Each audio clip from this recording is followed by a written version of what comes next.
How's it going, everyone? Welcome to the ControllerCast. My name is Ursel, and I am joined by three of some of my best friends, Jonathan Wood, Andrew Ihausen, and Parker Tedrow. We decided to go ahead and make this podcast. We've been friends for 10 years, and we decided, hey, we have some interesting ass conversations. Let's get it all on the mic and have everyone else join in. So we're here. We're going to usually talk about stuff that's entertainment or media focused, but sometimes we're gonna have slow weeks and we're gonna have conversations about different things. You'll kind of catch that this week, but hopefully you guys are as enthralled by the things we talk about as we are with ourselves. So how's everyone doing? If you guys want to introduce yourself so everyone knows who's who. So my name is Parker Tedrow. Yeah, I'll start. Hey guys, I'm John. I guess John will start. I'm doing really well this morning.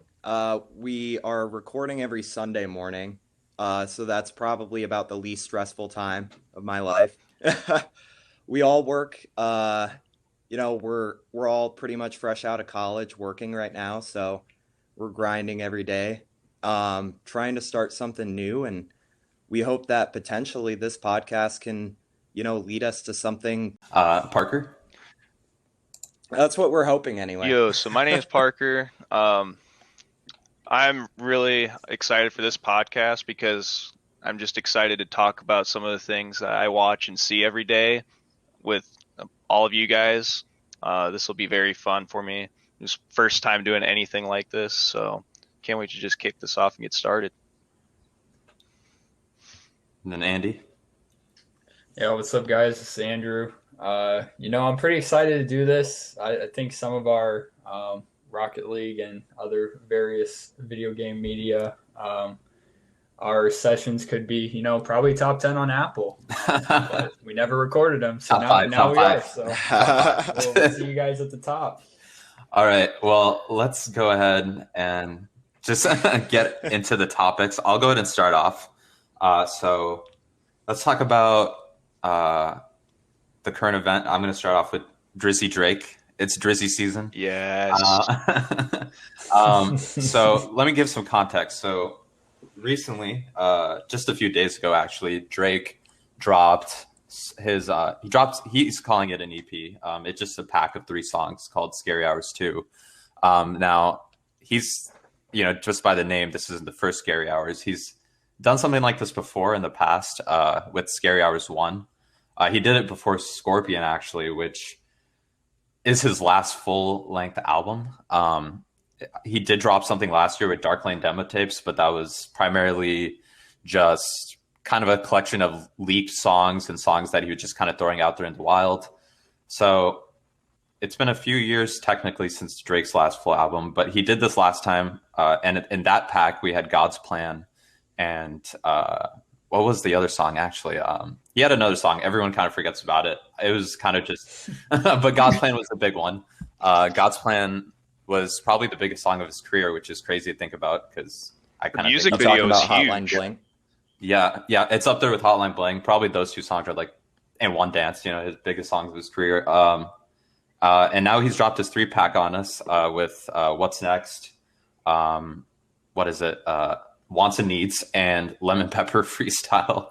So I'm just going to share my thoughts on this real quick. I think it's not the best kind of like Drake does a lot of these loosey drops a lot, like he did with Money in the Grave a few years back, where he'll drop a few songs and just kind of see how they perform or, see what people like and don't like. I think my favorite out of these 3 is definitely Wants and Needs. I think Lil Baby goes hard as shit in his verse. I think Drake on the hook on that song kind of sounds like Lil Wayne actually to me. I think I kind of like his weird flow at the beginning. I think that's just the most interesting song of the 3. I think What's Next is probably the one that's going to be the most popular. It's already kind of getting memed on with some lines, and he dropped a video for it. It's the one that's performing the best. I saw it just this morning that it's projected to probably be number 1 on Billboard. And then Lemon Pepper Freestyle I like, but He's done a lot of these kind of songs where it's just kind of him diary rapping, kind of giving an update on his life. But I think What's Next and Lemon Pepper Freestyle are okay, but I really, really like Wants and Needs. So yeah, I'm just going to open up to you guys. What do you guys think of these songs? Maybe John, do you want to start off? I actually liked all three of them a lot. I was surprised because I didn't think that, three-song drop like that would really. But I added all of them to my library on Apple Music. I mean, this stuff is good. I like What's Next. I think it's a little bit too repetitive. I agree. And yeah, I can see how it could get memed on very easily. I mean, it's just a da da da da da da da da da. It almost sounds like The Wizard of Oz. It literally sounds like they're skipping through the or whatever in The Wizard of Oz. Wants and Needs, honestly, I didn't like Wants and Needs as much as Lemon Pepper Freestyle. I really like Lemon Pepper Freestyle. I thought that one had the best flow, and it sounded like an old Drake track, like one of his, like when he was just in rapping. He was just doing rapping. And not the sing-songy stuff as much that he really got popular from. But no, I really like Scary Hours too. You said there wasn't a first one? No, there was a first one. The first one had God's Plan on it. And Diplomatic Immunity is the other one. Okay, yeah, thank you. Yeah. I don't remember how that song goes, but that one's so forgettable. Yeah, every time. Yeah, I didn't even know that was a Drake track. Every time one of these he drops these like 2 or 3 pack kind of drops, one of them always is one of those kind of like diary rap songs where he's just kind of updating his life. That's Lemon Pepper Freestyle in this one. What about favorite song, least favorite song, John? Favorite song, Lemon Pepper Freestyle, actually. I think I'm gonna be the odd man out on that one. And I also think I'm gonna be the odd man out on this. My least favorite is Wants and Needs. Yeah, and I'm actually I think What's Next is my least favorite, and my most favorite is Wants and Needs. So Andrew, let's kick it off to you. I'm on John's side on this. I have the same. Lemon Pepper Freestyle is the best. Wants and Needs the worst. What's Next? Shout out Drake. Drake, big sex guy, having to tell us he had sex on Valentine's Day. Go Drake. Thanks for sharing, Chief. What do you think of this drop as a whole? I thought it was all right. I mean, I haven't really been into Drake that much since I think personally, and this is probably a hot take, I think he peaked on his unofficial album that he didn't call an album, but if you're reading this, it's too late. I think that's peak Drake, but that's just my opinion. I'm not a huge Drake fan anymore. I mean, I wouldn't pass up the opportunity to go see him in concert, but the man has hits. Yeah, I guess that. Yeah, I feel like the whole thing with Drake was like, up until 2016, it was all just like, the meme, the talk around, views, man. Views is gonna be like his Magna Carta, and then it was good, but it wasn't like greatest album of all time stuff like he was hyping it up. So I don't know. I like Drake. I think this is pretty good, but yeah, John, you're not alone on that.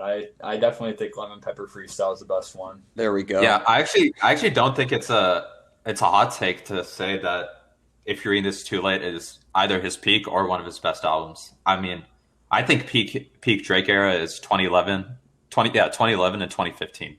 I think everything after 2015. Wasn't that considered a mixtape?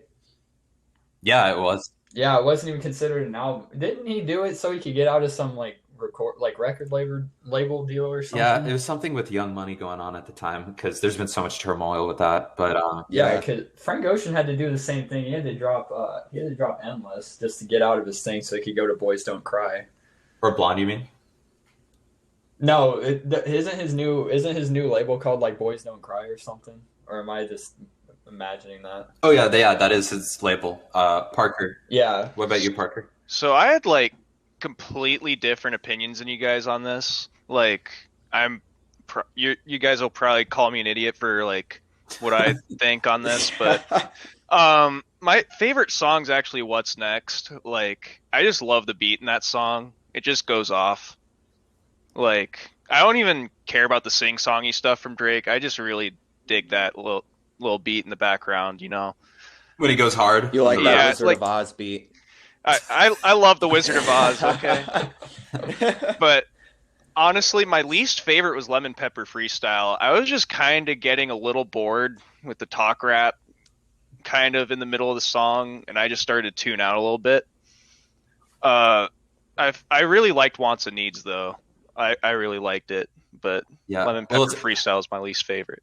I think the situation that all three of us are in is kind of the crux, or kind of the rock and the hard place that he as an artist is probably in, because he has a lot of different kind of music, and it's kind of like, look at us, all three of us have different favorites and different songs that we think is the worst. So before I get off this topic, I just want to end off with one more question, which was, after hearing these three songs, I think his album is probably dropping within the next month or so.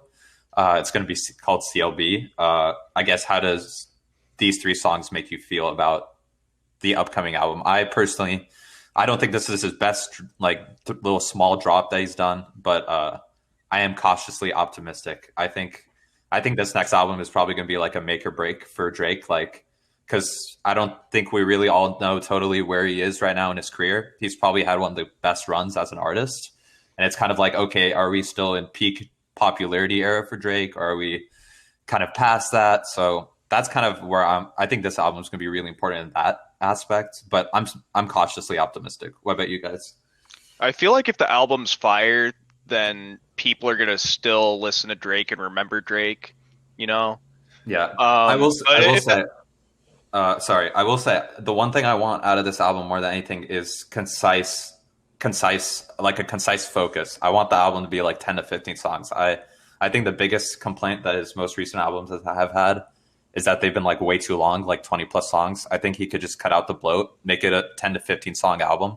And I think that's going to do him a lot of favors. I think with Scorpion, if that album's cut in half, it would be a lot better album.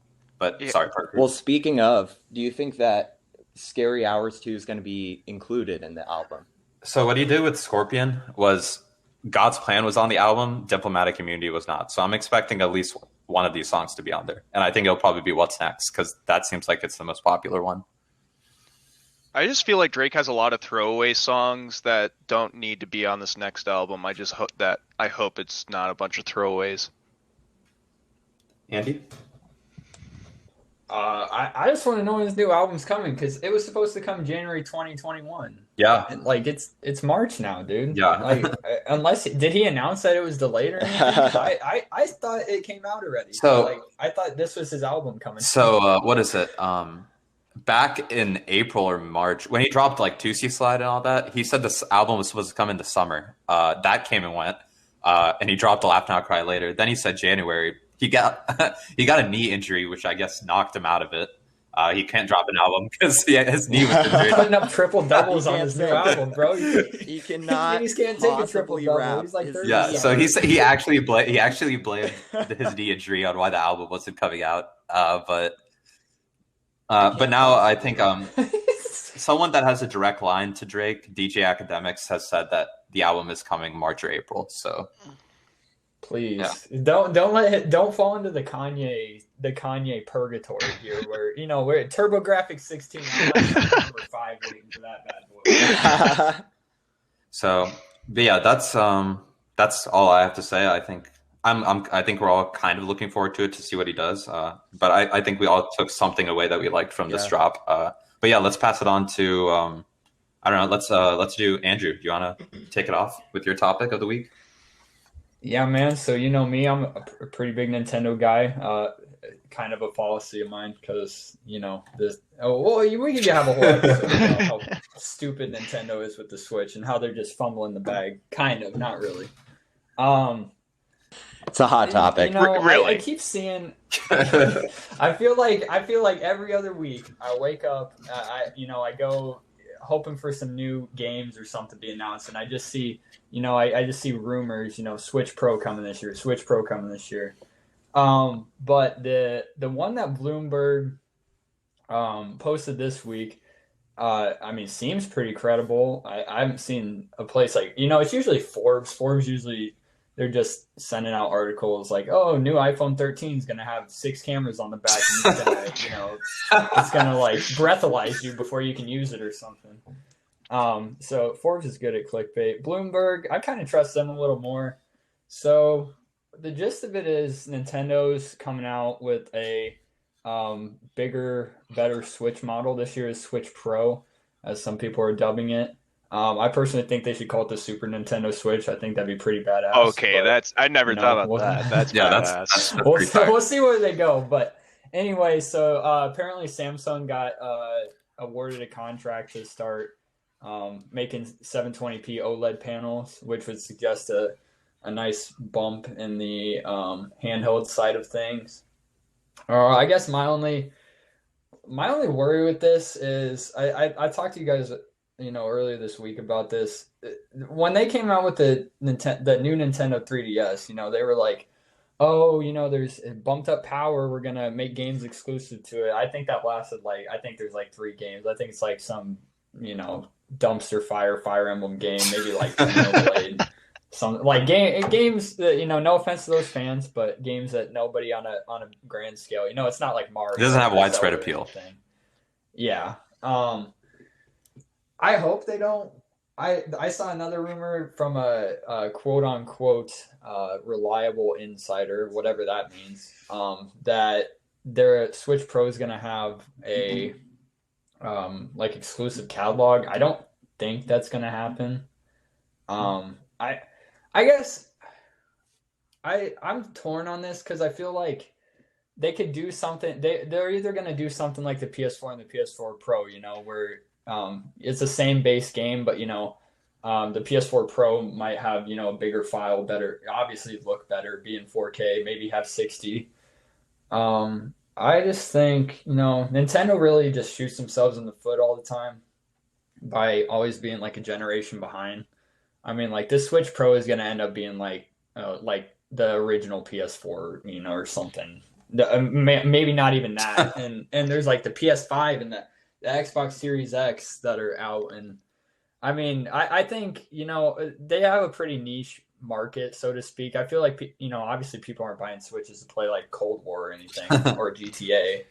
You're getting it to play Nintendo games and Nintendo first party, like Mario Kart and Smash Bros. But I don't know. I hope if they launch this that it comes out this year and maybe hopefully finished or close to being finished. Breath of the Wild is soon behind it, or Breath of the Wild 2, I mean. I don't know. I mean, I know you guys you are Soul and Parker. I know you guys' opinions on the Switch. It's basically just like a plate that you eat steak off. Dude, I guess pretty much. That picture. Me and John use ours. I mean, pretty much every day. When you Every say day. John, yeah. Oh yeah, I mean, for sure. when I'm on break at work or doing whatever. Pretty But much whenever I mean, have what downtime. do you guys? What is you guys' opinion on this coming down the pipeline? Because I feel like it's something that is necessary, but I feel like it's maybe not enough. Yeah. Go ahead, Parker. Yeah, Nintendo's just known for fumbling the bag on absolutely everything. So, in my opinion, I just think that the Switch Pro, if it does come out, it's going to be absolute dog shite. I just think it won't be able to keep up with what's coming out lately from other consoles and PCs and stuff of the nature. So, I mean, I used to play my Switch every day. Back when Mario Odyssey and Smash were hype, Mario Kart, but now I'm just kind of losing interest with the games that are starting to come out. So I'm guessing you would not buy a Switch upgrade, an upgraded Switch.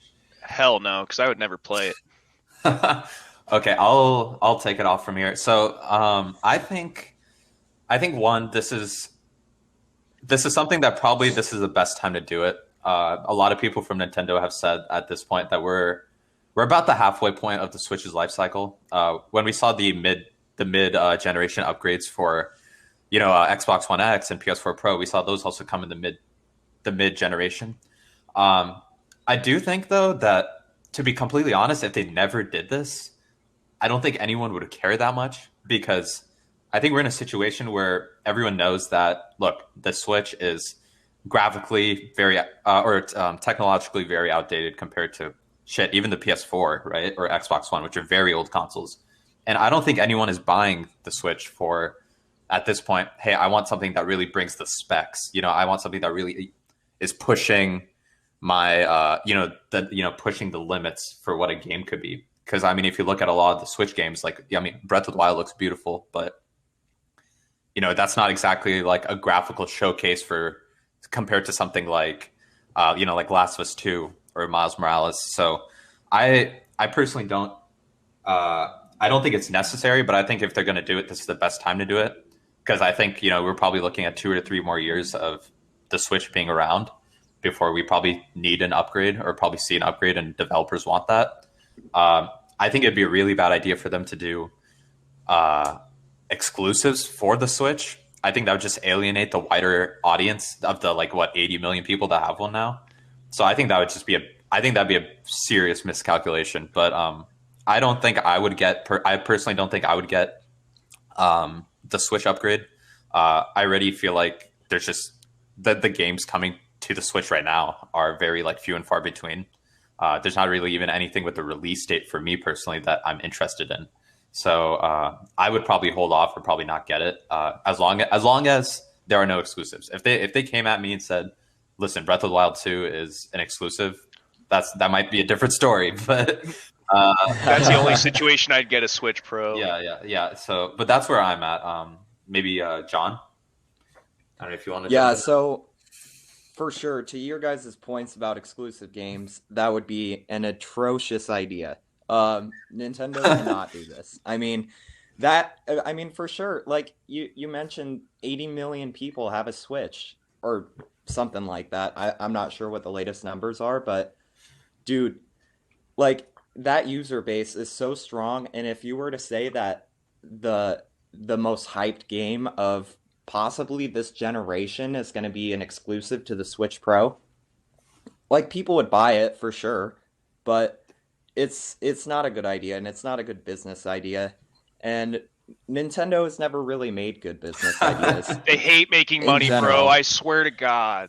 They hate making money. I couldn't get a Switch. Dude, I wanted to get a Switch day one, and I couldn't get one for the first year because they just couldn't keep them in stock. It's I mean, that's a problem with every major company with a big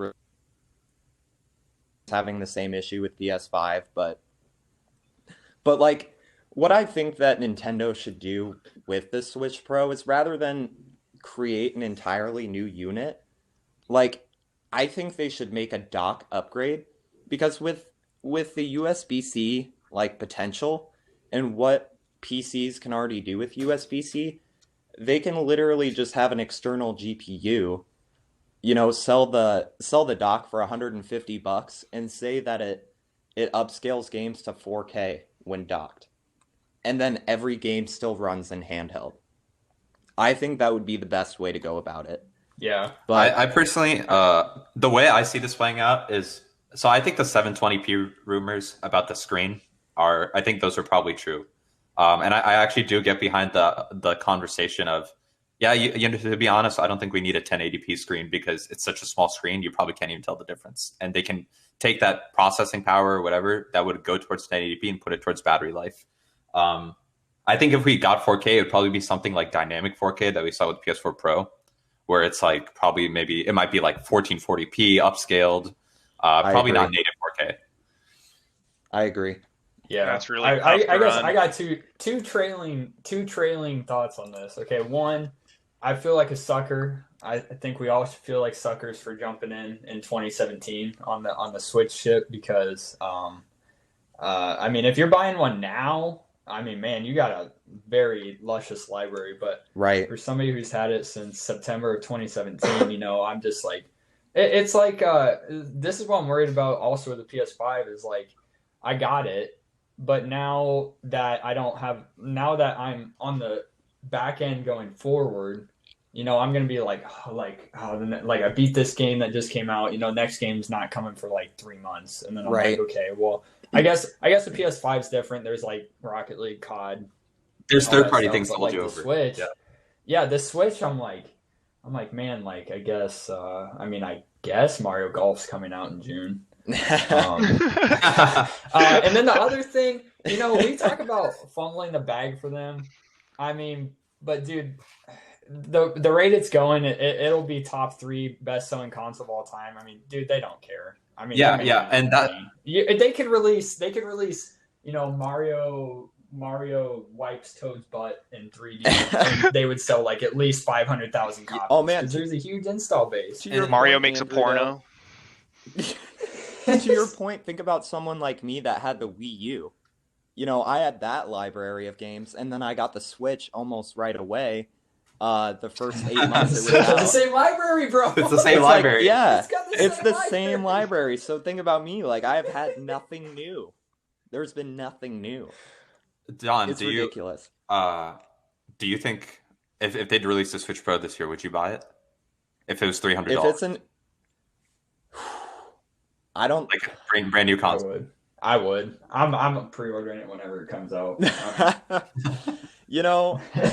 They got me. I don't know. Maybe if they fix the Joy-Cons, because I'm pretty pissed about that. Because I have 2 sets of Joy-Cons, and neither of them work. Like, I'll be sitting 5 feet away from my Switch, and one of them desyncs. Like, they just don't work. Maybe I got unlucky with that. But and this is kind of like the weird situation that I think, at least I'm in with Nintendo. Is like, you look at their sales, right? And like, Nintendo's in this position where they hit it with the Wii.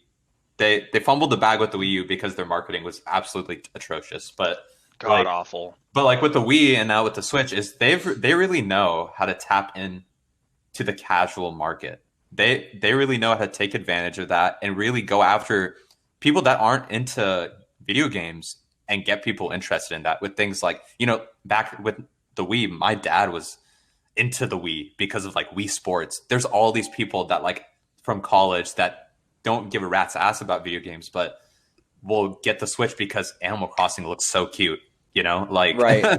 And they really know how to tap into that I think there's a lot of people who don't care about video games that much, but have a Switch, or a lot of people have a Switch, but it's their secondary unit. But I think the main issue is coming up for people that really want to, like, I think people like me that I'm more into like the hardcore lane for games, like I care about primary releases like The Last of Us or like exclusives. And I want to take advantage of the Switch like that. But it seems like I'm not getting that opportunity. Metroid Prime would be really clutch right about now.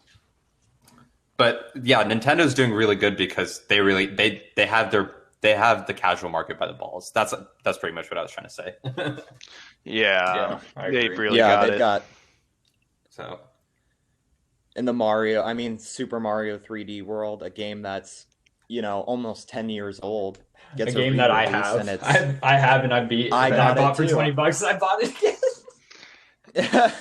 Dude, I bought it again because I hate the Wii controllers. Yeah, and I hated using that. The Wii U is awful to play. Like, it's terrible. The controls are awful. The Wii U controllers Not to mention, like, the resolution isn't as good as a tablet. Yeah, tablet, pieces of plastic. I think Nintendo could be in such a good position if whatever they release next, they just match the specs of their competitors, because their first party speaks for itself. Their first party is so iconic that you could have goddamn, that would be such a powerhouse of a console.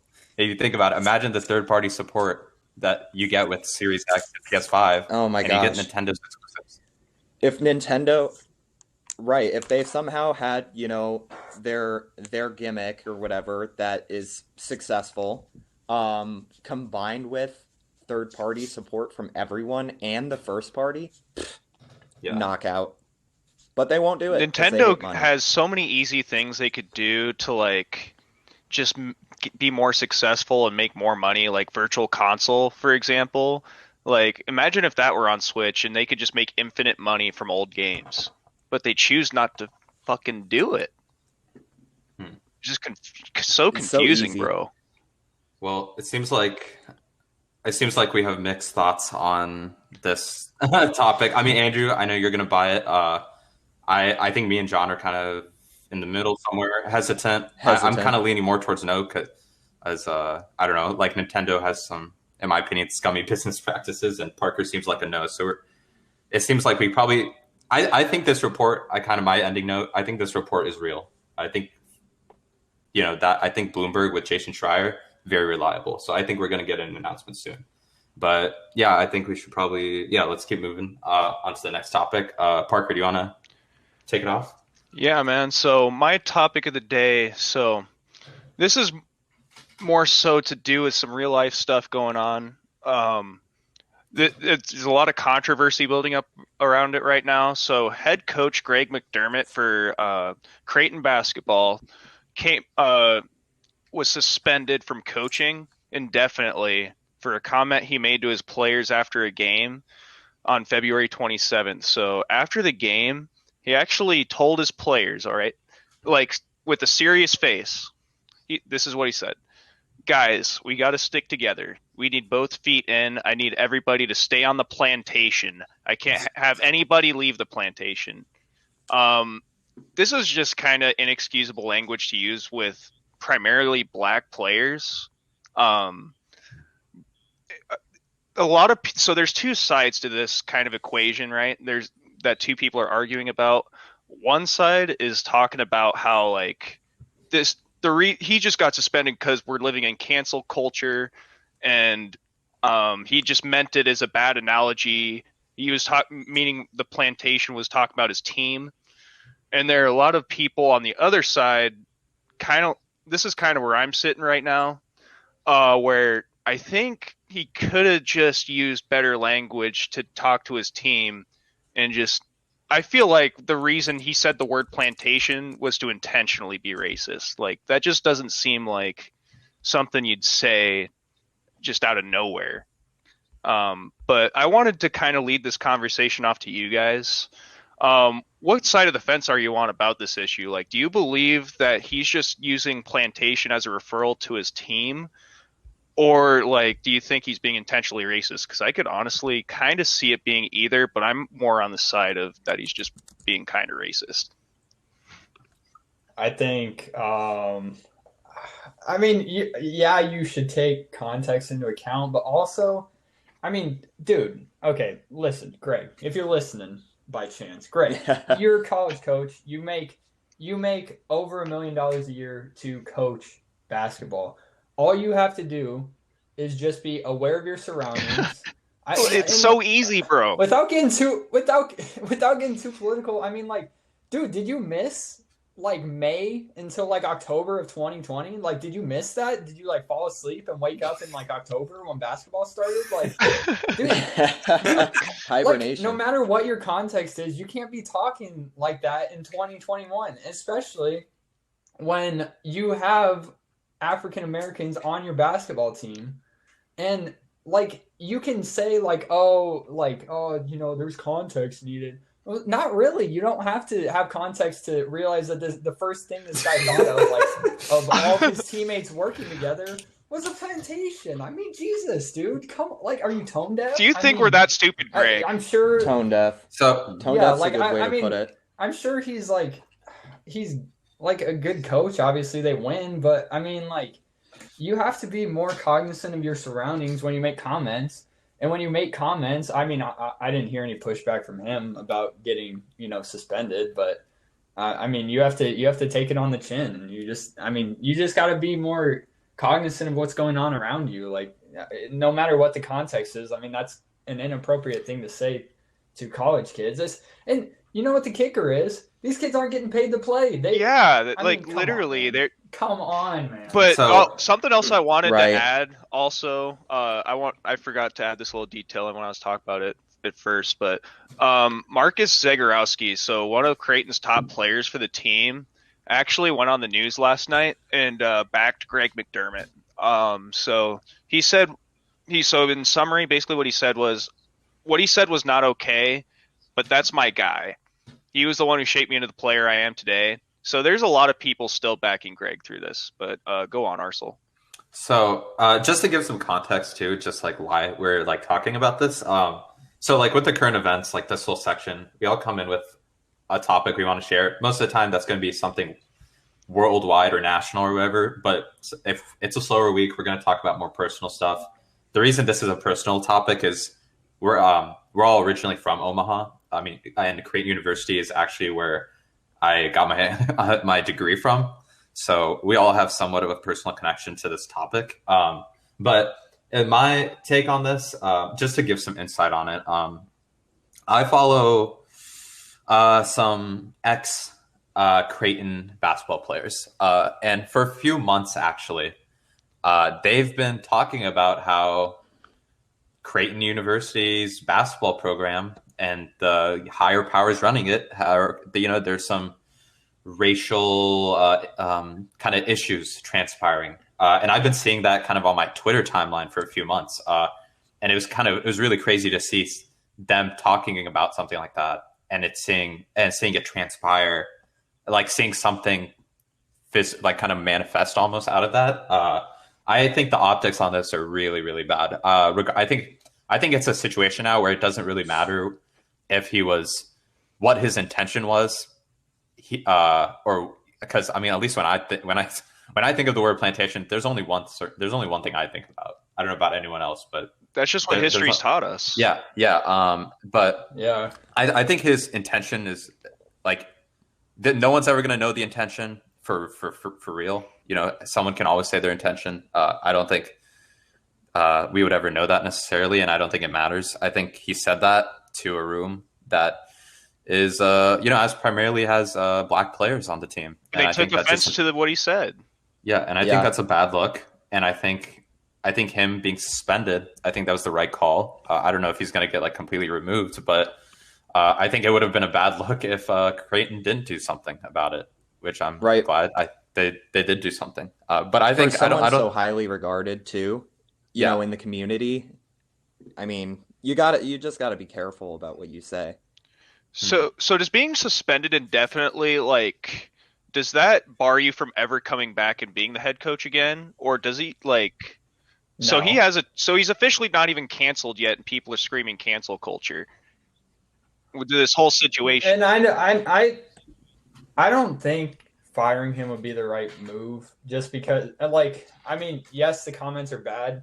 I think suspending him is the right move. You know, I mean, he needs to maybe he would take leave of absence. I don't know, some kind of class. Take or a step back, at least. You know, yeah. Being in the light and being in the media for that long, you know, YouTubers have said the same thing. It gets to you. Slip up. You slip up. Yeah, I mean, and I think, in my opinion, I think that Greg just slipped up, and I honestly don't think that he really meant what he said, but anyone under the age of 40, I think, would immediately, you know, think the negative when hearing plantation.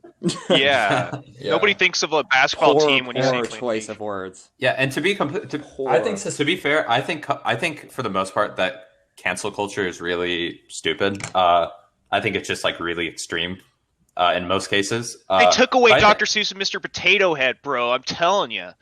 But I think this is really current.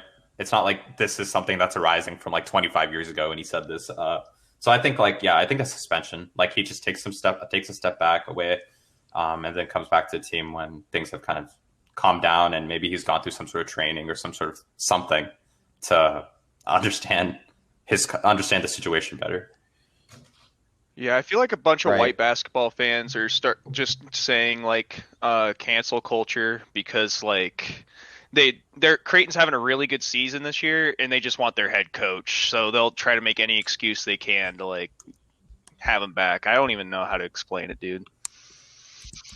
I think suspending is the right totally thing. I mean, it's not, you know, I mean, not to dabble into something else, but, you know, I mean, Parker, you're an Iowa fan, you know, Chris Doyle. I mean, it's not like Creighton has former players coming out being like, oh, you know, I hated being around McDermott. I felt like I was always like at risk as an African American. His players are nothing backing like that. him. Like they're defending him. I think he just slipped up. I think his suspension, and I don't have any negative thoughts. I mean, he's a good guy. He's good in the community. That they do a lot as a team, for charities and stuff. Yeah, so.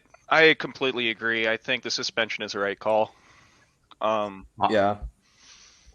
Awesome. Parker, did you have anything you wanted to add on, or? Nope. I think we can move on to John's topic. All right, John. Let's talk about Wandavision. You go ahead, take it out. Man. Wandavision. I like the transition, Andy. So, without diving too much into it, because I think this could be a main topic another week. Once everyone's watched it, and I want to stay away from spoilers as much as possible, but man, can we just talk about how great this series was? I mean, Marvel did something that, they've tried before, I feel like, with Netflix, and like, I believe Daredevil, like that was a Marvel series, but this was just, to me, so polarizing, and it was so polarizing to the internet. I mean, you see it on TikTok. I know Andy talks about this a lot, Andrew, that you see TikToks, with the WandaVision music because it's so good. Like it's been so captivating and polarizing to audiences. And I think it's just insane what Marvel was able to pull off with WandaVision. Like almost everyone I know watched this. I thought the visuals were great. The soundtrack and the music was great. I loved, the sitcom themes from Malcolm in the Middle to Modern Family. But I was gonna turn this over to you guys. What do you guys think was the bread and butter for WandaVision? What got it to be so popular? I mean, Do you want to start us off? Yeah. So, because I know Andrew, and Andrew, you've kind of followed it on TikTok, and I know what happens, but I have not actually seen it. And I know I've watched a bunch of trailers, but I've never actually watched it. Yeah. So I've with John, not like with watching it with John, but like, I've also seen it. That's what I'm trying to say. I've seen the whole show. I think just going off your question, I think people. I don't think the expectations to begin with were very high for this show. I don't think that. I think people saw a sitcom show about Wanda, like Scarlet Witch, and Vision. Like people were like, this is really what we're starting off with here. Because you're right. They did have Daredevil, and they had like Agents of Shield, and they had these other shows, but this is like the first like MCU on Disney Plus, like, they're really backing this up, and they're like they're trying their hardest to integrate this. They're trying to make this essential. They're putting this in front of everyone's face. Everyone knows that these are connected because these are characters from the movies. It's not like, because, Daredevil was never in the movies, but, he had this kind of Netflix only show. But so I think it probably caught people off guard that like, damn, a show about this can be this damn good. Because it's really different from what they've done before, and I actually think this show is at its best when it is so different. I think as the show went on more and more, and kind of the show kind of unveiled some of its cards, I think the more it kind of started going back more towards regular Marvel affair, and that's kind of when it let me down a little bit more. I really liked when it was kind of out there and wacky, and kind of, had it formed its own identity with the like, different, how it pretty much most of the episodes of the show, there's 9 episodes.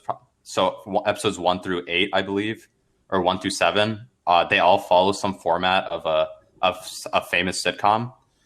Each episode is different, and I like that the most. I did like the kind of the stuff going on with outside of Wanda, like kind of the stuff going on with like Sword, as they call it, keeping it general here. But just kind of some other thoughts I'm throwing out there is I really, really, really appreciated the kind of the emotional core of the show. I was not expecting it, but it ended up being my favorite part of this whole thing. and I really kind of it resonated with me really well how the show ended. Like that's the note they took it on. I will say the things that bothered me or I didn't like that much were kind of like how the show in the back half went a little back towards Marvel conventions, like kind of like the final episode had a lot of generic fighting, but that I didn't really care for. And there's some stuff with, I feel like I kind of have to say like a spoiler here, like what they did with Pietro. Like yeah. just keeping like I think this is the second time now that Marvel has kind of bait and switched us with the whole like multiverse thing. With like Spider-Man Far From Home, that was initially they were talking about like the second one, not the one that's coming up, but the like second one. They're in the trailers and all this. They're talking about there's a multiverse. So you thought they're going to introduce it with that, and then this happens, and I don't think anyone's in the wrong for thinking that when they brought him in as Pietro that they were trying to like do some more multiverse stuff. 100%. We were all expecting an X-Men crossover. Yeah. And for them to like back out of that again for a second time, it's like, okay, we know it's coming. The Doctor Strange movie is literally called Doctor Strange Multiverse of Madness. So we know it's coming, but I guess we really do have to wait until that movie before we get any really clues in on what's going on with that.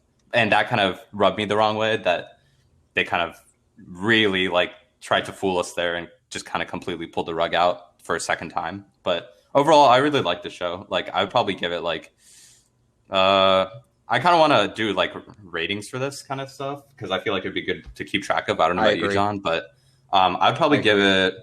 I'll give it an 8.5. I was gonna say about the same. I would say an 8.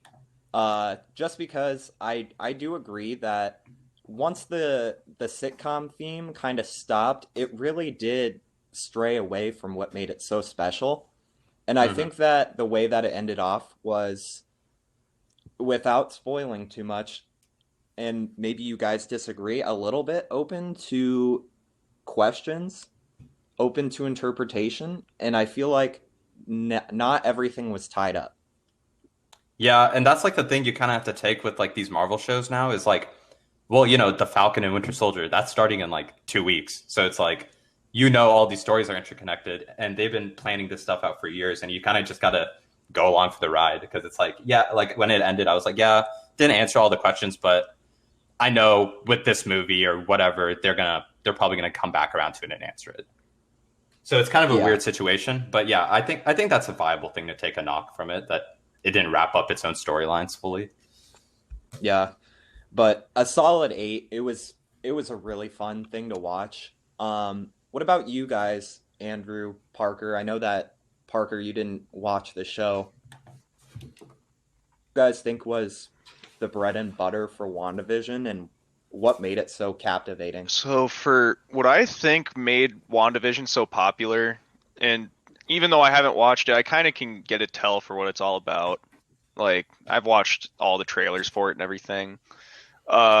But I think Disney Plus was a huge factor in why it got so popular, because Disney Plus is this rising platform where most people are streaming at nowadays. And having that at the top of your selection really makes your show a lot more popular. Yeah, I was gonna say, like, you if you have a Roku TV, it always pops up. Like, that's the first thing on Friday. WandaVision, new episode. So that's fair. Dude, not even Roku. Like, dude, I turn on my PS5 and it's like Disney Plus WandaVision. Really? I'm like, dude. It was Agatha Damn. all along. Yes. And I gotta say, I got two thoughts on this. I think Disney, for these, like, they take these big series, Star Wars with The Mandalorian, Marvel, now it's starting with WandaVision, and obviously Loki and what's the other one? Is it something Winter Soldier? Falcon and the Winter coming Soldier. out.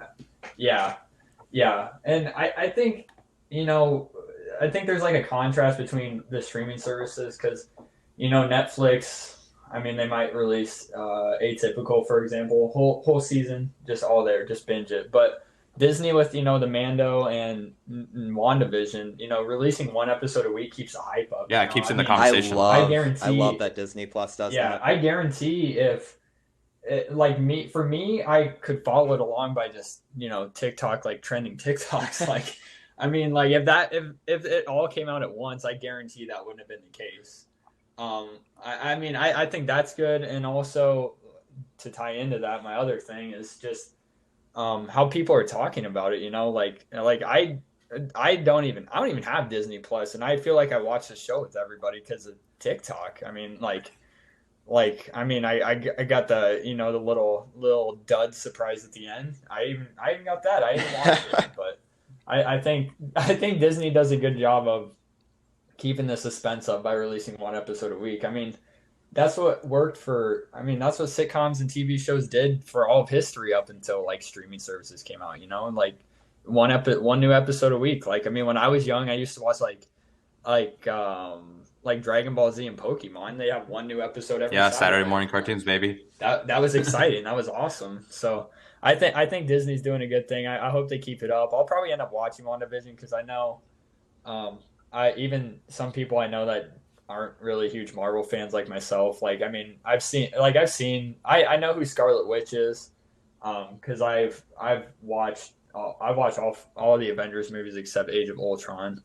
But like for people that aren't huge like me, even some people I've talked to have like just watched it and they're like, even if you're not a huge Marvel fan, this is still just like a genuinely good show. I agree. So I'll probably end up watching it soon. It is. It really is. And I like your point about Disney Plus releasing weekly episodes because, it really does suck when a new season of a show comes out, say on Netflix, and it's, everything's right there in front of you. You almost have to mute stuff on Twitter. You have to mute keywords on social media sites so that you don't get spoiled, or just stay off of social media in general. And digesting, one 35-40-minute episode a week is so much easier to avoid that and to keep audiences captivated throughout the series rather than everyone just binging it the first day or two and forgetting about it for a year. I gotta ask, have you guys seen the Viz Sean memes? No, I haven't. Yeah. It's just that like you know how in the last episode he's wearing a turtleneck. So like someone like photoshopped like a gold chain onto him and all this drip, and like it's just like different like different captions like, oh yeah, me and Wanda ain't talking no more or anything or something like that. But, oh my gosh, I'm looking at them now. I saw the turtleneck memes. The turtleneck with the gold chain. Yeah, and like, oh my gosh. Hey, I mean like I think Vision's hot. Okay, but anyway. I mean, dude, the memes on this show are like keeping it going. I mean, like the one I sent last night, I'm going to turn into the WandaVision. Oh yeah. Or the Agatha Harkness like blinking thing or yeah, the winking. Yeah. See, it's just like, I mean, I feel like, the Mandalorian had Baby Yoda. Carried. Baby Yoda popped off. WandaVision is having longevity just by the memes that came out. The memes carry all of society forward. It is. See, the only problem is you can't get a meme in a big old 24-inch Squishmallow like you can't get a big old 24-inch Squishmallow Baby Yoda. So I can't believe you got that thing. Dude, it's huge. I want one. Bigger than any of my movie boxes. Do you caress it at night? Dude. No, it's just sitting on a pillow. It's still got the tags on. He just stares. Next thing you know, Andrew's gonna get a Yoda body pillow. Oh, I would love that. Dude, a big Squishmallow body pillow. I would. Gosh, don't be bagging on that. John would spoon that thing. That whole joke just went whoosh. Oh yeah. I'm just gonna. Oh, yeah. I mean, I'm gonna just probably buy like a Wanda body pillow. I love Elizabeth Olsen. You freak. The fact Elizabeth Olsen she's a funny. pretty good looking. I think it's so funny that no one, like, people thought that she was in Full House, but she's just the younger. Yeah. I definitely thought that. I thought she was one of the twins. I was like, I knew she's an Olsen, Some people didn't even know that. You're like, man, she bounced back Some from people didn't even know controversy. that. Yeah, I know. I was literally telling like She I bounced was literally back. saying that, like, damn, come back for one of the Olsen twins. I wonder what the other one is doing. Like, but yeah, no, people on man. Twitter didn't even know she was an Olsen twin. Like, I remember like around episode 7, people were like, wait, like it was trending, like, wait, what? Like she's or not an Olsen twin, she's an Olsen sister, and people didn't know that. Yeah.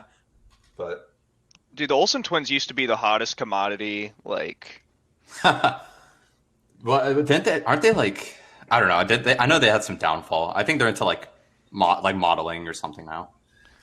I don't even know, man. Damn.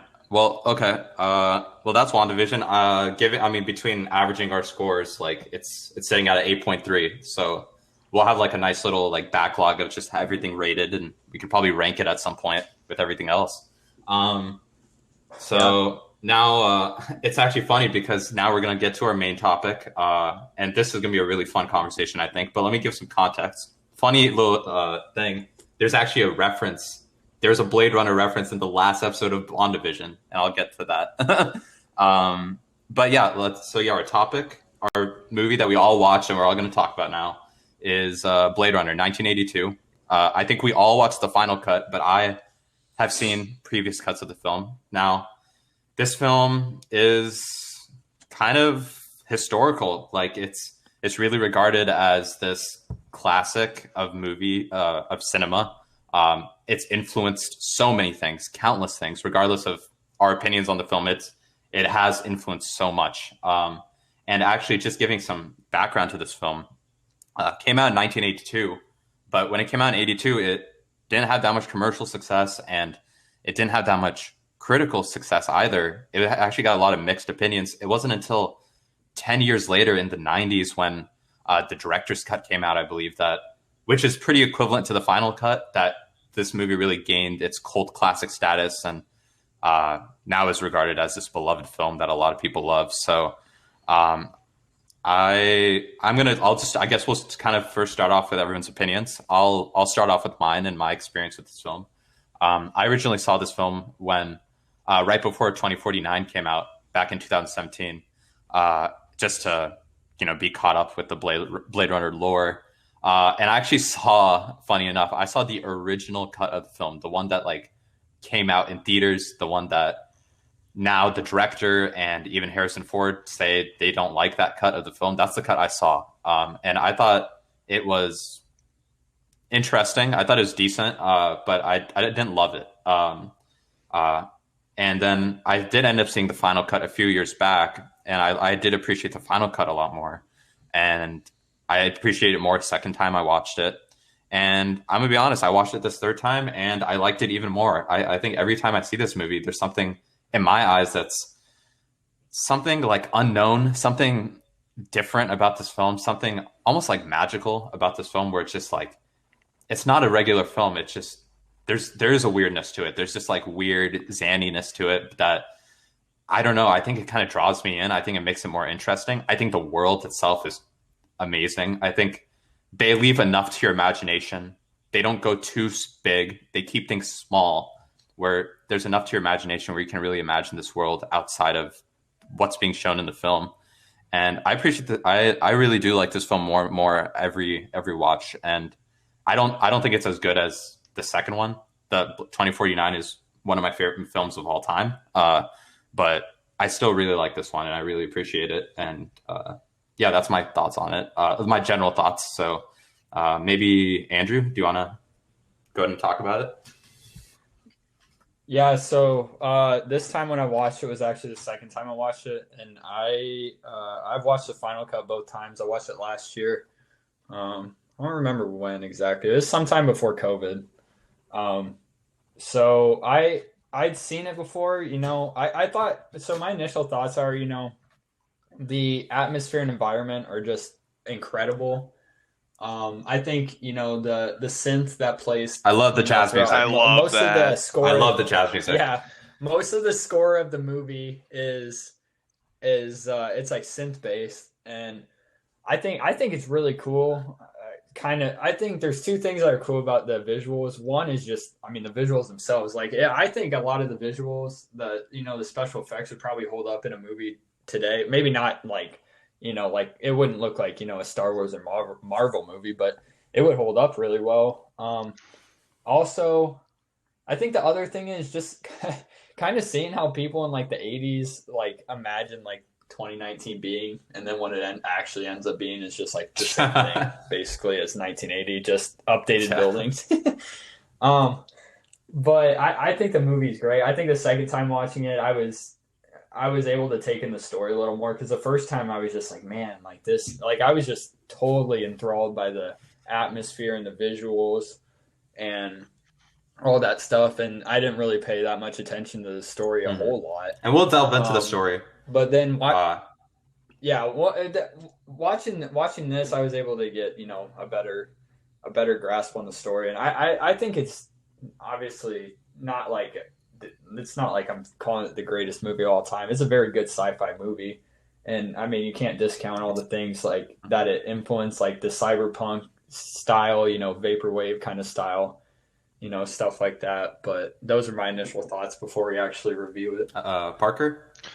So last night was actually my first time watching this because I wanted to be really fresh on this topic for the podcast, and I absolutely love this movie. The music, the scenery, the way the actors performed. Harrison Ford was absolutely incredible. I thought the whole way through I was enthralled by everything that was going on. I thought the story was absolutely intriguing as well. I thought it was really, this might have been like one of the first movies out there to really introduce the topic of who's human and who's not. Yeah, it's a very philosophical film. Yeah, it's like, who can you really trust? Like that really makes you think about that throughout the movie, and it's very intriguing, and I absolutely loved it. I thought I definitely need a second watch, but I definitely was really impressed by it. I think I need to watch 2049 now because it was just absolutely incredible what I saw. Yeah, and I think, I don't know, Andrew, if you're in the same boat, but I think 2049 is in another tier completely. 20. Oh yeah, that just. Yeah, the cinematography, the story, it's just it's in a whole nother. And 2049 is like mesmerizing. The only thing I didn't like about the final cut when I saw it, there were just some stages or scenes where it looked like you were on a stage set, or like where it kind of looks like, hey, I'm not really immersed into this because it doesn't look like a real setting. Mm-hmm. But that's the only thing I could really complain about. Everything else was absolutely captivating and thrilling. All right. And John, last general thoughts. I know I've kind of gotten a sneak peek of what you think, but go ahead. Yeah, I'm definitely the odd man out here. I love hearing what Parker had to say about it right before I'm about to talk about it. First, let me just mention, they had very high hopes in the 80s for the 2010s or 2020-ish. Like, not only Blade Runner, but like Back to the Future too. I kept thinking about that when I was watching and like comparing the two. But no, man, for me, Blade Runner was just, I really did like the visuals. I'm going to say that. For the 80s, absolutely incredible. Even for today, I think it looks really good. The soundtrack was good. I don't know if you guys noticed this too, but did you notice like a weird siren kind of thing throughout? Like maybe it was in the backtrack of the music, but there was always like a wee, like throughout the whole movie. And it was I did not notice that, but there were like a lot of police sirens. You didn't notice that? Yeah. I mean, maybe it was that, but I noticed that like throughout the movie. But for me, I had a really hard time finding the meaning. I thought the acting was kind of bad. it was hard for me to watch in general. Um, but I mean, that's kind of my initial thoughts. Let me expand on that a little bit because I know I'm the odd man out here. Yeah, expand a little, and I just then didn't we'll kind of think loop back that, around and kind of delve into the plot a little more, and then we can dissect it. yeah, well, because I really didn't think that it was a very cohesive movie. I thought it was super choppy. Um, I couldn't stop thinking of Han Solo. Anybody else? Oh, I mean, yeah, like Of with course, obviously I dude. it's Harrison Ford. but I didn't think that I thought that Harrison Ford played the same character. Like that, and that's why I couldn't stop thinking about Han. I didn't think that he played much of a different character in Blade Runner. To me, it was like a more Like adult version of Han Solo. I thought Harrison Ford could have. Right, right. I just think that Harrison Ford could have done better. And I might get some backlash for that, but um I think he could have done better. Uh that kissing scene, That was weird. guys. I will admit I can't that. be the Yeah. only one that saw that. So I can't be the only one so that here, saw let's that. take it. Let's take it from the top, and let me lay out the plot, kind of and I'll kind of like stop at certain points and like ask, I guess, what you guys think. So, uh, the whole premise of the story is 2019. Most of humanity is kind of like the idea is humanity is moving off world, and essentially we've gotten to the point where humans have made like essentially slaves, right? In these human-esque robots called replicants. But at some point, there was a mutiny, and off-world, some of these replicants they found out can go rogue. So there's like a new, essentially, or like a force that was created called Blade Runners, and Blade Runners' entire jobs are to hunt down these rogue replicants. And the story pretty much is that in this story, there are replicants that have left off world and have come to Earth for. At the start of the story, we don't really know the reason, and it's up to Deckard, who is Harrison Ford's character, to essentially track down these people. So, I guess one thing that's interesting to talk about, let's talk about, is how they actually figure out that these people are even replicants, because they look like humans, but they have to do this sort of test to see, and this is the first scene in the movie, a test to like figure out if they are replicants. What did you guys think of that? I thought it was really cool how the whole idea is pretty much that you're focusing in on their eyes and their eye movements, and that's kind of how you can kind of tell. It kind of the questions kind of unnerve them and unsettle them, and it's like it causes their eyes to maybe move a certain way where the Blade Runner or whoever can tell that that person is a replicant. But what did you guys think, kind of starting off with that? So I thought the original, like, the very first, like, interview or, like, interrogation, I should say, with the replicant, um, I thought it was a little weird how he was asking the questions. I didn't quite get how that would make the replicant tick so hard, you know? Like, Mhm. I felt like some of those questions were just so basic. Like, how does Harrison Ford figure out that a question, like asking it if you would flip the turtle over in the desert, like how would he know that that would cause a replicant to tick? That's just such a weird thing that I'd like to kind of dive into more details into. Mm-hmm. But I think the idea is like these questions. I mean, they're kind of random, strange questions where I think they're supposed to evoke some sort of response, either emotionally or physically. With like, I think that's why they have the camera on their eyes. I don't know if you guys caught this, but a lot of times, a lot of the replicant characters, you'll see that their eyes are orange. I don't know if you guys caught that. Yeah. So I think that's what they're looking for. Uh, and obviously the camera makes it a little more obvious. But I don't know. Did you guys catch that detail? I did. I did, and also I didn't personally catch this, but my fiance and I watched it, and when Casey, When we watched it, she said that she saw Harrison Ford's eyes light up orange. Yeah, so we'll get around to that, but because that's actually a pretty big Yeah, topic of discussion. But I was uh, gonna say. but yeah, so we just see kind of how they test these replicants. The guy goes on the loose. Decker gets brought in, and it pretty much is set on the loose for hunting down these replicants. We find out the replicants are trying to find their creator essentially to get rid of this 4-year lifespan.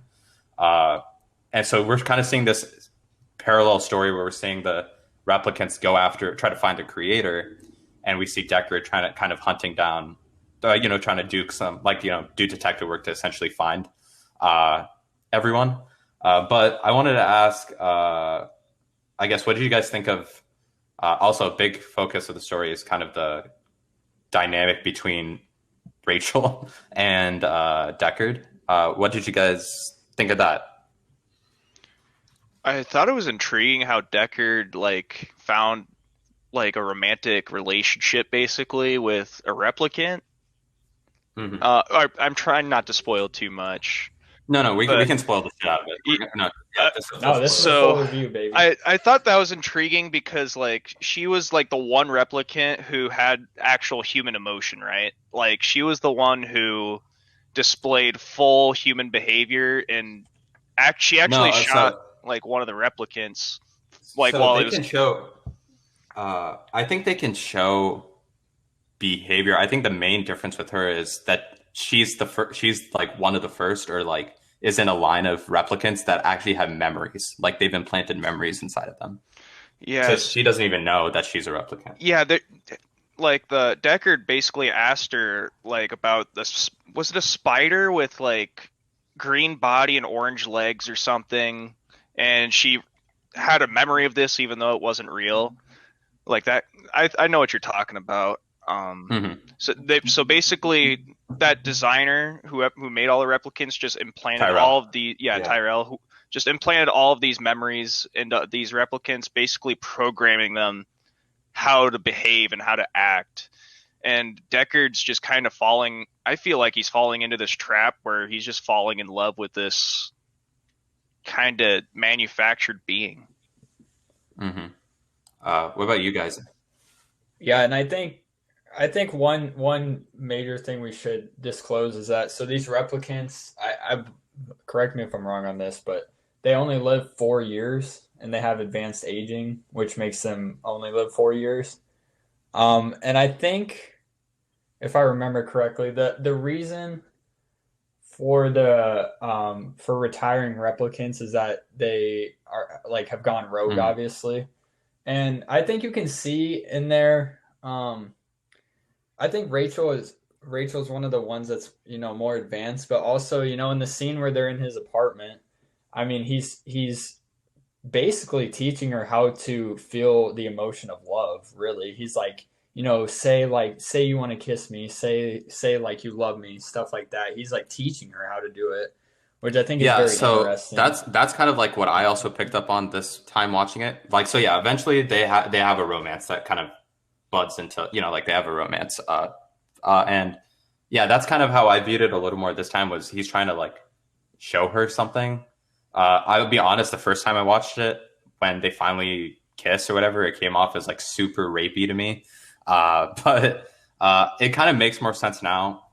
And I think obviously there's kind of some discount, like you kind of can discount it a little with like the fact that it was made in 1982. But yeah, what about you, John? What do you think about like the relationship between those two characters? To be honest, until you guys just talked about it now, I didn't get it. I didn't understand it at all, and I didn't really understand the impact that it had on the story. Um, Mhm. I didn't even realize she was a replicant. Like I thought that Oh, really? because when he was like, "Yeah, I asked her like 100 questions. Usually takes 20 to 30." Now it makes more sense, that she is a replicant. But I didn't realize that until you guys were just talking about it. But I Yeah. also So didn't the like I didn't watch any explanation videos or anything. Just like Parker, I had only watched it for the first time Friday night.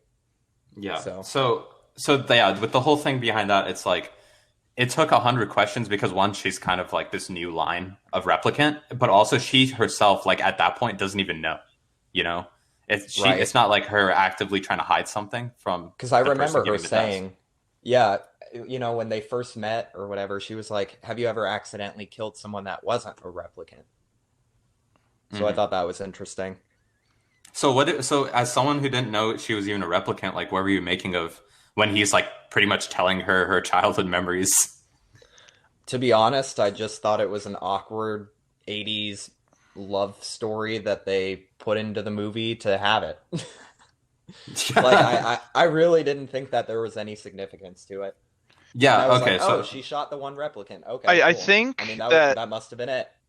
that romance kind of adds to the element of the movie of like trusting who's real and like who's fake, and just like who can you trust in that society where basically these replicants have turned into slaves and now they're coming back to Earth and getting payback.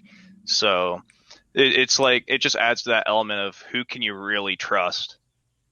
yeah, and so just making clear, yeah, she is a replicant, and originally the conversation that Parker mentioned earlier with the spider, how he's talking to her about like, oh yeah, you had a spider like crawl down like when you were like 9 years old and you saw this, like that whole interaction between them two at that time is him pretty much telling her like, hey, I know your childhood memories because Tyrell told me that he implanted memories inside of you, and that's why she like starts crying and all this stuff, and then he tries to tell her it's a bad joke, but like obviously the cat's kind of out of the bag at that point. Um, so yeah, that happens. They fall in love. What did you guys think of kind of the like the actual like stuff going on with him hunting down the replicants? I think I will say one thing to point out. I One of my favorite shots in this whole film is when he's chasing that naked like replicant, and he shoots her, and the jazz music is playing, and like Yes. she's like breaking Yeah. through the glass in slow motion Dude, and I keeps was running. laughing. I was Really? laughing the entire time. I I th- love that shot. Like I was like, No, dude, dude, that's so she good. busted through like 4 or 5 pieces of glass before she even fell. Like, I just thought it was ridiculous. Yeah, that will. I guess another disclaimer is that the replicants are much stronger than Yeah, humans. well, Um, I figured they're that. like, I mean, they're Mhm. basically Right. androids. So Yeah, yeah, I figured that, but I just thought it was silly looking. I don't know. yeah. I was laughing the entire time. yeah, the replicant he basically killed after that just kind of had like a seizure before it died, like the white-faced one. I don't remember Oh her yeah. name, but she basically had like a Chris. full-on seizure after she got shot. Yeah. So yeah, Deckard does detective work, kind of essentially hunts down all the replicants, and then with the replicants, and they get to the Maker, they get to Tyrell, and he's pretty much like, yeah, like your line of replicants, like shit out of luck, buddy. Like you are not like, yeah, you can't. I can't do anything about the 4 years. You're gonna die. And then so he kills Tyrell, and then Deckard kills that white faced chick. I don't think they ever even say her name, to be honest. And then I thought it was Pris. oh yeah, Pris. And then we kind of realize near that Roy, the white haired replicant, like the leader, he's actually pretty much essentially at the end of his lifespan. That's probably why he's in such a rush to get that lifespan removed, or that 4 year time limit. But I think he's kind of he's essentially like shutting down or like short wiring, and that's why he's kind of acting like a psychotic like animal in that last like I was confused about yeah. that. So I think that's why he's acting like that. And then yeah, Oh, we get to the end, and we had that really iconic speech. And then we're essentially, Deckard leaves with Rachel at the end of the movie. So I guess, what did you guys think of that? Everything I just mentioned. With one question. real quick. Go ahead, So, Parker. are you guys surprised that Roy didn't like kill Deckard at the end, like before he lost his lifespan? Because Deckard was on this mission to hunt all the replicants down. Basically, his friends or his manufactured buddies were getting killed by Deckard. So, were you guys like surprised that Roy just didn't take a final shot and push him off the building, or was there a reason for that? I think okay. Well, I was gonna. Yeah, go ahead, John. Sorry. I was gonna say. I was gonna ask, like, kind of piggybacking off of that. What was the significance of the dove and the nail in his hand? It was almost like Roy was like, you know, a Jesus Christ or something. Like, there seemed to be some deeper meaning. I thought with he was it going to use I that just nail didn't as a get. weapon, Well, but he did. So I think the nail. This is what I gathered when I watched it. I think the nail was kind of like he felt like because he was saying like not yet, like he could maybe feel his body was shutting down. He was talking like biblical stuff. Yeah, but like I think he put the nail through him to like almost like kind of like an adrenaline moment, because I think his arm was like tensing up and shutting down, and he like kind of like stabbed himself for like adrenaline's sake. But yeah, I think that probably could be viewed as maybe some sort of biblical analogy. I don't know, but I think so, because he was talking like heaven and hell and stuff like during that scene, or he was talking like demons, and unless I don't know. I'm pretty sure he was. Yeah, but I thought it was some biblical reference. I think the reason he leaves him alive also, and I don't know if you guys have thoughts on this, Andrew, maybe you too, is I think he knows he's about to die, right? There's nothing at that point he's going to shut down. He couldn't get the answer. I think he's just kind of at the very end. One, he's kind of losing his mind, and two, I think he's a soldier, you know. He's supposed to be this like this almost like Aryan, like perfect human being kind of thing. And he's kind of like involved in this hunt, like, you know, like an animal, like he's doing it for the sport of it. And then right before, you know, he saves Deckard, he's like, you know, now you know how to live. Now you know what it's like to live as like me, or live like us. We live as slaves because we're living in fear all the time. Because essentially, you know, replicants are treated like second-class citizens, essentially. So I think he's just trying to it's a combination of him like losing his mind. He's kind of engaging in sport almost, and he's trying to just give a ending message to Deckard. And, you know, that's why he talks about that. And he's like, you know, I've seen things that you wouldn't believe. I've seen this and that. But now it's all going to be lost. Like, you know, the iconic line will be lost in time, like tears and rain, which is like one of the most iconic film quotes ever. And that's kind of, you know, after that, he takes Rachel and then they leave. But what did you guys think of that speech? Because that's a really iconic speech. I thought there were some really classic lines in there, like the tears in the rain, of course, is just so iconic. But also, like when he was just talking about how you'd never experienced what I experienced being a slave, and only having a 4-year lifespan. He was just sharing his sorrow and kind of just sharing everything, all of his memories, like right before the end of his life, which I thought was very intriguing. And I think the dove was probably symbolic for like the second he dies, that thing is going to fly off. Like it's like a soul flying away. Yeah. But, I didn't really understand why the dove, but so I didn't really understand why. Yeah, the it was dove. him dying. Like, yeah, I get that, but I don't know. So it's just like, where did it come from? I thought it was just strange. So his whole death, I thought, was very sudden and strange. What did you pick up on, like, John, like when you went to watch the movie, what did you pick up on watching it? Well, I knew, you know, I understood the whole, like, Harrison Ford was a Blade Runner, also a replicant that was hunting replicants, and he kills all of them.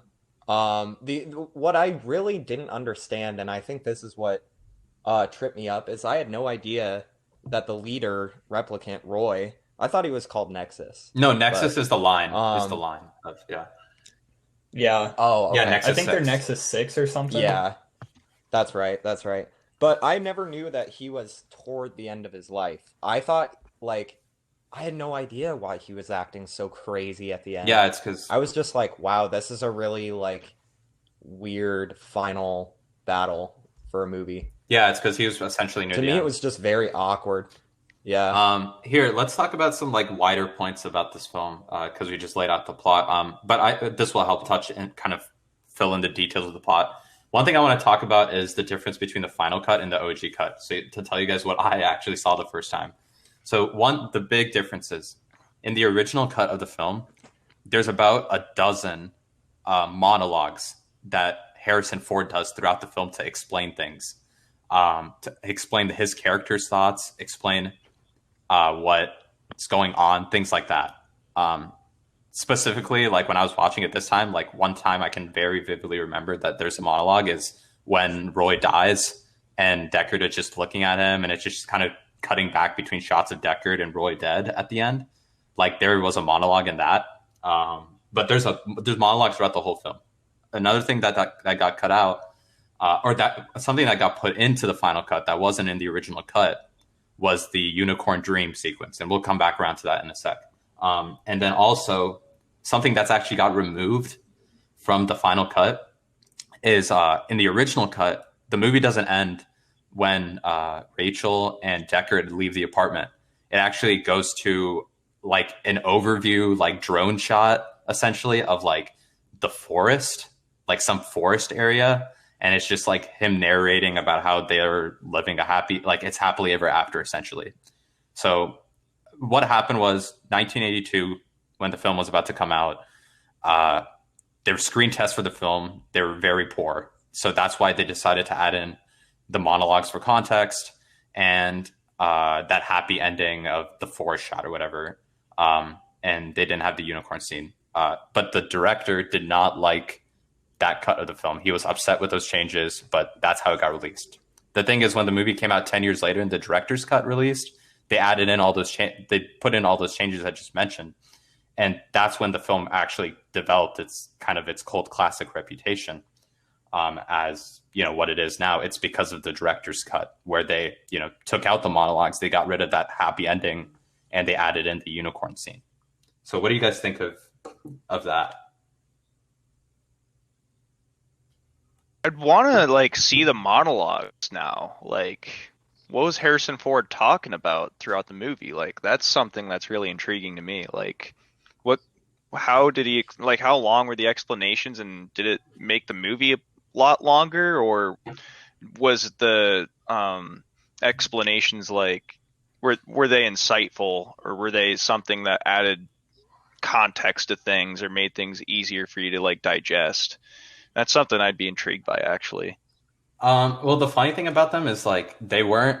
Some of them, they're kind of over-explanatory. We're just okay, but it also Harrison Ford's delivery on those monologues is notoriously really shitty. Because he didn't even want to do those monologues. He didn't like having to do that. But yeah, Andrew, what do you think about those changes? Did you know about those? I did not know about those changes, actually, but I feel the final cut is the magnum opus of all the versions. So I guess I don't have any basis like you do of going off of the original one. I haven't seen the one. Yeah, I'd from my experience, I like the final cut a lot more because the what is it? Essentially what am I trying to say here? The monologues kind of made it awkward. It was just a really awkward delivery. And it was kind of I don't think it really added anything. And then, that ending towards that happy ending stuff with the forest, it just seemed totally out of place and really weird. And I didn't really like it back then, but it ended up kind of working. I'm glad that the final cut kind of fixed a lot of those changes. So I wanted to also ask you guys about the whole theory about Deckard. So, like I said, one of the changes with the final cut was there's this scene of the unicorn that got added in, and that scene, I think, is supposed to establish that Deckard is a replicant. In the original cut, it's a lot more ambiguous because that scene isn't there. But I think that scene kind of makes it a lot more makes it more apparent. It's still not in your face, but makes it more apparent. But the reason this whole situation or this whole topic is even a conversation is that I don't know if you guys know this, but Blade Runner is actually based off of a book called by Philip K. Dick or Philip C. Dick. Okay. Philip K. Dick, called "Do Androids Dream of Electric Sheep?" And in that book, Deckard is a human. He does the test on himself at one point, I guess, and he's human. And in the movie, in the original cut, it seems like he's human. And on top of that, Harrison Ford has also said that he's had conversations that have made him walk away and believe that Deckard is human. However, the changes with the final cut, John, how you said Casey noticed he also had the orange eyes. That is definitely a thing that happens in the final cut. And even Ridley Scott, the director, has said that he believes that Deckard is a replicant. So you have a lot of conflicting opinions from people that are involved with the film about whether he is or isn't.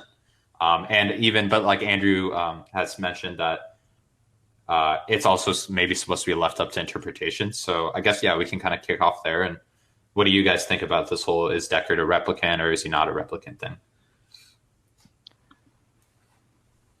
Well, I think that he is. And I think that, showing the orange glow in his eyes, I mean, obviously that's not human.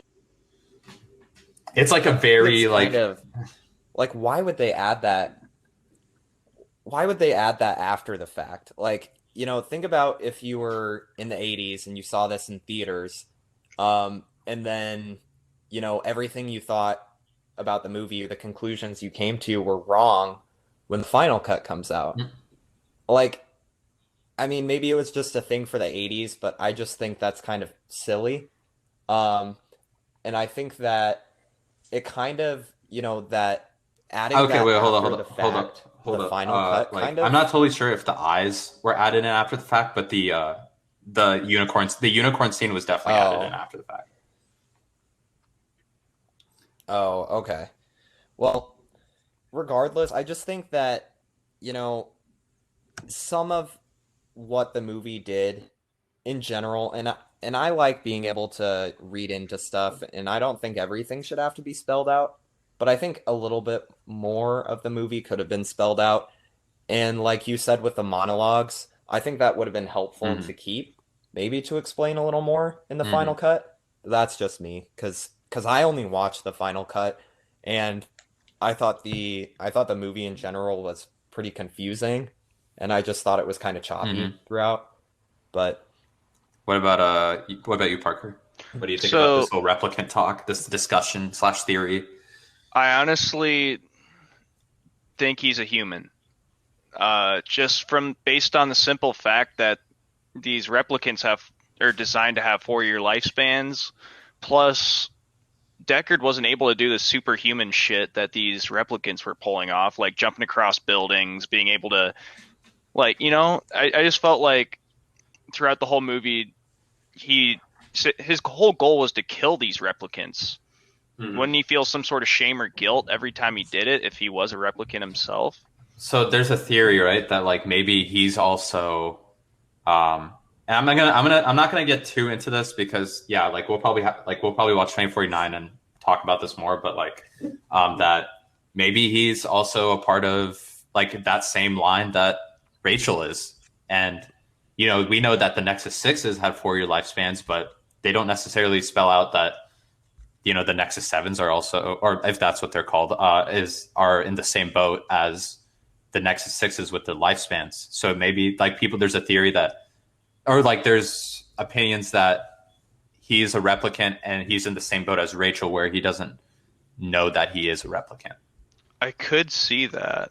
Because the whole thing with the unicorn, so let me explain the unicorn, is he has this vision of a unicorn, and his other Blade Runner buddy, the guy with the hat that shows up every now and then, he kind of makes those little those paper animals, and at the end of the movie there's the unicorn, there's a little unicorn that he left for Deckard, and it's kind of just implying that dude knows more than he's letting on, or that there's something going on with that unicorn, and clearly Deckard was imagining at one point. It's not it's not totally spelled out, but that's kind of the inference that I think you're supposed to make from it. I see. Yeah, I So wish they like would have that guy said that kind more of in black knew and white. his thoughts. What'd you say? So that guy kind of just knew what Deckard was thinking about and made the paper animal for it. Yeah, to So I, maybe I like kind of hints. see. I Yeah. see. I see what you're thinking now. What But about you, why Andrew? was he all wise? This paper origami making guy, why was he like all wise about all of this stuff? What do you mean? Like, how does he essentially read Deckard's thoughts then? Like, how did Maybe what? I don't. I think the idea is like how Deckard knew Rachel's memories like because they were implanted. That somehow this guy knows Deckard's memories because they were implanted. Like it's the same situation kind of thing. Oh, What about you, Andy? obvious. Uh, Didn't get it. Yeah. I guess. I mean, I don't really know. I just assume he's human, but I mean, I feel like You've seen the second one, so like I yeah, mean, I've like seen the second one. the second one without going into it, like actually no, I'm not even gonna go into the second one right now because I don't want to spoil it for you guys. But yeah, the second one could carry this conversation forward in some more interesting light, I guess. That could be another episode. Like, Oh yeah, totally. And I think I know. Well, three of us really like Blade Runner. John, I know you didn't, but John, I actually think you'll really really like 2049. And I think I like it a little bit more after discussing. Yeah, And now that I kind of get it a little bit more, I might have to rewatch it. But I'm definitely gonna watch 2049 because I've just heard that it's incredible to look at. yeah, that alone. But I just the movie is slower paced. It's almost like it's almost filmed kind of like a horror film, but like it's really really good. It's kind of like it's pretty much like an art house blockbuster. But John, I guess I want to end with this question towards you specifically. Now that we've kind of talked about it more, like, is there still stuff in the movie that you're still like, wait, this doesn't make sense, or you wanted to like touch base on or loop back around to? No, I actually think I do have a few notes here about the movie, and I actually think we addressed everything from the unicorn to the short death of Roy at the end. We did address the possible biblical uh, connection, but I don't think that any of us have come to a conclusion on that. Hmm. But no, I don't. I actually think like coming into this, I had a rating of probably a 5 out of 10. Hmm. Um, but just after discussing, and kind of understanding a little bit better, I would still probably give it like a 7. But I Hmm. would say that it was good. It was Yeah. good. What do you guys just think about like all the things that it's influenced? Like if you just think off the top of my head. I mean, we all love The Weeknd. Like The Weeknd has said that this movie has inspired like Kissland, like it's inspired Star Wars too. Like if you look at like Coruscant, like the scenes in Coruscant, especially at the beginning of episode 2, like that's very Blade Runner esque. Like the cyberpunk video game genre, like it's inspired so much. Cybertruck with Tesla, like there's a lot of inspirations. Oh, and even in WandaVision, like the reference I was talking about earlier, John, was when the name of the theater is changing in the last episode. Yeah. Yeah, like one of the titles of it is like Terrarian Gates or something, and like in Roy's final monologue, he talks about how he's seen like something at Terrarian Gates. So that's like a Blade Runner reference. So like this thing has been referenced to shit and like influenced so much. And I don't know, do you guys think it's well deserved, or like do you guys see where it's coming Wow. from?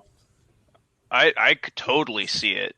Mhm. Just based off all the legendary quotes that are in this movie, all like the whole concept of the replicants and who do you trust? Like I feel like there's just so many inferences and different things you could take out of the movie that people will reference forever, like throughout the whole course of time.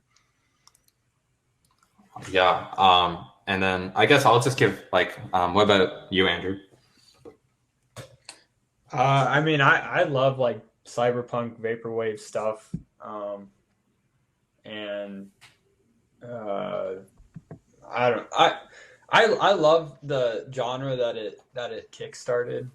I love all that futuristic stuff. Like I think like you said on like in Star Wars, like the Coruscant stuff. I think that stuff's super cool. Yeah, I dig it. I think the lasting legacy has been very positive, and it's spurred a lot of stuff. So yeah, let's just give our final thoughts. I know John just gave his, and yeah, we'll close it out. Okay. So I think this movie is just, I just like it more and more every time. I think it's mesmerizing. I think it's a beautiful film, honestly, how it's shot, a lot of the scenes, a lot of the, things they want you to take away from the story about like what's going on with Deckard and Roy and all that. I just like this movie more and more, and I think it's gone from maybe like a 7.5. It's probably, I'm probably going to give it a 9 out of 10. Yeah, what would you guys rate it? So for me, I'm going to give it an 8.5. Just off my first watch of the film, like I feel like if I watch it even a second or a third time, that rating is going to get even higher. So there's more inferences I could definitely take from another watch. Every time you watch a movie twice, you definitely like it more the second time because you can understand things and pick things up quicker. Mm-hmm. Andrew? Yeah, I definitely liked it watching it the second time.